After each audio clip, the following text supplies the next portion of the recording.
ఆంధ్రప్రదేశ్ ముఖ్యమంత్రి చంద్రబాబుపై నిప్పులు చెరిగారు మాజీ ఎంపీ ఉండవల్లి అరుణ్ కుమార్. 2.5 ఏళ్ల క్రితం ప్రజలు చంద్రబాబుకు పట్టం కట్టినప్పుడు ఎంతగానో సంతోషించారని, పరిపాలనా అనుభవజ్ఞుడు కావడంతో రాష్ట్రాన్ని అన్ని విధాలా అభివృద్ధి చేస్తారని ఆశించారన్నారు. అయితే ఈ 2.5 ఏళ్లలో చేసిన అభివృద్ధి ఏమీ లేదని ఎద్దేవా చేశారు. చంద్రబాబు చేసిన అభివృద్ధిపై బహిరంగ చర్చకు రావాలని సవాల్ విసిరారు. తన స్థాయి తగదనుకుంటే చర్చకు అటెండర్ను పిలిపించినా పర్వాలేదన్నారు. తన వాదన తప్పని నిరూపిస్తే క్షమాపణ చెబుతానన్నారు ఉండవల్లి.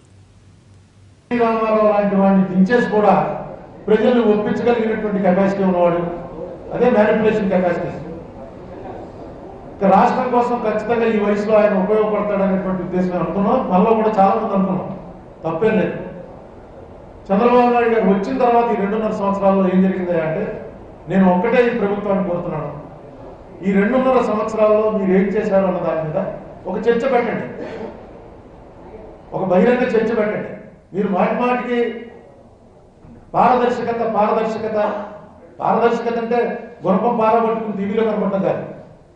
పారదర్శకత అంటే చేసేది ప్రతిదీ కూడా పబ్లిక్ డొమైన్లో పెట్టడం.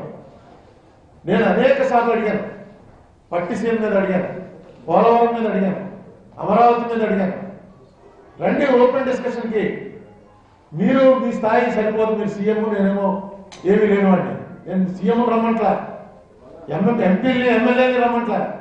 మీ అధికారం పొంది ఇదిగో గవర్నమెంట్ తరఫున పంపుతున్నాం అని మీ ఆఫీసులో అటెండర్ని పంపించండి. నేను రెడీగా ఉన్నాను. నాకు ఏ రాజకీయ పార్టీతో సంబంధం లేదు. నేను నా ఆలోచన తప్పు అనుకుంటే అక్కడే నేను క్షమాపణ కోరుతాను. సారీ, నాకు తప్పు అయిపోయిందండి, నా క్యాలిక్యులేషన్ తప్పు, మీరే రైట్. అసలు మీరు చర్చకి